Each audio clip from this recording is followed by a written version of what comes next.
We did it! We finally reached the end of our journey. We finally caught up to Sam Raimi's first Spider-Man movie. Well, almost anyway. You see, in the late 90s, David Koepp would actually write his own version of Spider-Man, which had some major differences actually. So, what if it was made?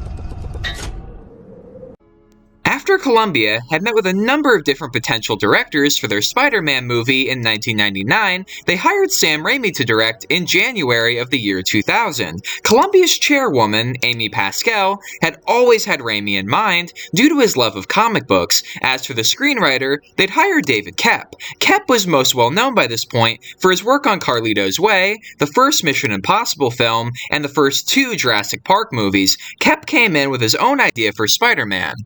Now, his version of the movie would have been incredibly similar to James Cameron's version and would have featured the origin story of Spider-Man and conclude with a final battle atop the World Trade Center. The only differences were that Harry Osborn and Peter Parker would be high school best friends, Gwen Stacy would be the love interest, Spider-Man would have rescued a bunch of people from an out-of-control train, and the villains of the first movie would have been the Green Goblin and Doc Ock. At the end of the first movie, Harry would discover that Peter is Spider-Man. It would mistakenly believe that Peter killed his father, setting him up to be the villain in the second movie.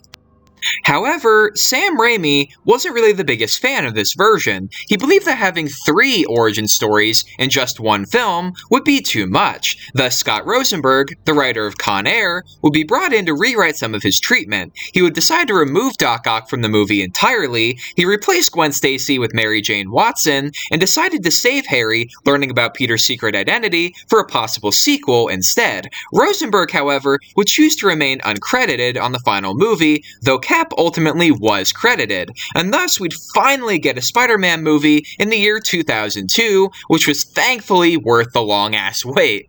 So what do I think of David Koepp's version of Spider-Man? Okay, well first I want to talk about the final battle on the Twin Towers. Okay, you guys, long-term viewers of the channel, probably know this already, but I was born in 2001, so I didn't exactly live in a world where the Twin Towers had been around for a long time. I was only 2 months old when 9/11 happened, because I was born in July 2001, and, so it's not exactly my place to say this, I'm sure. This is kind of a retroactive thing, and if you guys hate on me for saying this, I completely understand. If you were aware of it when it happened, then you might hate me for this, and I apologize. But I actually think that having the World Trade Center be the final set piece in a movie that would have been released months before 9/11, because if Koepp's version had been greenlit, then the movie would have come out in the summer of 2001, so it would be kind of cool, in my opinion anyway, because then you get a final battle on the World Trade Center, which, first of all, in and of itself makes more sense to me, because I never understood why the final battle has to be in this dark, dingy, abandoned building, besides, obviously people not finding out Norman Osborn's the Green Goblin, but, I just think it would be a lot, more grand if it was on, like, a New York monument, like the Twin Towers. That's my opinion on that. And then you have the fact that, this would probably be the last movie that the Twin Towers would be shown in such an epic, grand fashion, before 9/11. And I imagine it would be kind of retroactively like this big, great hurrah, like final hurrah for the Twin Towers and everything they stood for, So I think that would be really cool, honestly, to have the final battle at the Twin Towers. And then maybe the sequel could explore Spider-Man maybe feeling guilty at his failure to stop 9/11 from happening, maybe? I don't know. That would be a dark direction to go, but it would definitely be pretty interesting, I think. Now, as far as Gwen Stacy replacing Mary Jane goes, I think it makes sense because Gwen in the comics does date Peter first, so I do think that would make sense. Would I want to see them kill her off? No, of course not. Especially if they spent movies building her up like they did in The Amazing Spider-Man, which just makes it so much more tragic. And if I were to guess, I don't think Raimi would kill Gwen off. He's done dark things, but I don't think he would go that route. I think that he would probably get too attached to the actress playing her and would probably know better than to kill off Gwen. Because you know what? I don't think they need to kill Gwen off in every version. It's been overdone, and people are sick of seeing it. I've got, fans on the channel who yell at me because I kill off Gwen in other videos, and I only do it because I imagine that that's inevitable. Like, that studios are just going to keep doing it, even if we're tired of seeing it. I'm tired of seeing it because I just want them to work out, you know what I mean? If they were not going to kill off Gwen, and if they weren't going to have, like, Mary Jane lurking around, flirting with Peter while he's already with Gwen, like they did in the comics, which I hate, by the way. I hate that they did that. And I've always hated that. If they weren't going to do the stuff with Mary Jane and they weren't going to kill off Gwen, I'd be okay with Gwen replacing MJ. Especially because I think if they wanted to keep Kirsten Dunst involved, I think she could just switch over to Gwen fairly easy. I mean, she's had blonde hair in most of her movies, so, I think it would be an easy transition, honestly. Now, as far as Harry finding out about Peter's identity in movie 1, not a big fan of that, personally, because I think it does work better when you spend 2 movies building that rivalry up and then having a third movie where they blow it off, like Star Wars prequel style between Obi-Wan and Anakin. The final battle between Peter and Harry in Spider-Man 3, I wanted it to be like Anakin versus Obi-Wan, and I definitely think the build-up was right. It was just the execution that was wrong in that. But to have him learn in the first movie would mean they would have to fight in the second, and then it just wouldn't be as special, in my opinion, because then Harry would either die in the second movie, which I think would just be a little too soon to kill him off, or you'd leave him alive until movie 3 and then he'd redeem himself, and then it'd just feel like a big waste of time. So, I think it works better the way it was, with him learning at the end of the second movie.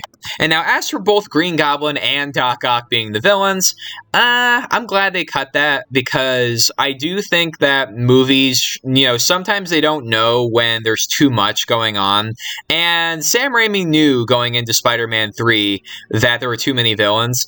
But maybe he didn't also, because, they forced him to put Venom in there, but he was always going to have 3 villains, apparently. He wanted the villains to be the Sandman, the Vulture, and Harry Osborn. So he was always going to have 3 villains, you know what I mean? So maybe he doesn't know. No offense, Sam Raimi. Maybe he doesn't know how to juggle multiple villains in one movie. I guess we'll see with Doctor Strange in the Multiverse of Madness if I'm wrong about that. But, Spider-Man 3 kind of proves to me that maybe he just can't do it. Maybe he just doesn't know how to handle all those villains. And for that reason, I think he had it right when he decided to just have the Green Goblin in the first movie and then just Doc Ock in the second. I think that works a lot better. I've heard a lot of people say that they wish that Doc Ock had been the villain in the first movie instead of the second, which I understand, because then you could spend an extra movie building up Norman's transformation into the Green Goblin and his relationship with Harry and his relationship with, Peter. So maybe it would have worked. If Norman was in the first movie and it was just Doc Ock, that would be fine. But or you could go the way they went, which was to just have Green Goblin in the first and then just Doc Ock in the in the second. So I think that. Ultimately, it was for the best that things worked out the way they did. I think that they understood what they were doing.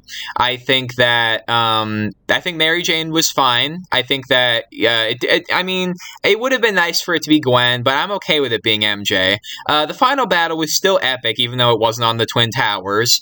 And I do think it was for the best, as I said, that it was just the Green Goblin in that movie. So yeah, am I happy that this movie didn't get made? Yeah, sort of. I think that there are elements of this I really like, but it was ultimately for the best that we got the one we got. So let me know in the comments down below if you prefer the David Koepp version or the one we got in theaters. And also, if you enjoyed this video, make sure to please give it a thumbs up and share it with all of your friends and all your various social media platforms. And speaking of social media, don't forget to follow me on Instagram, Rinzler_Productions, and I'll see all of you tomorrow in the next video.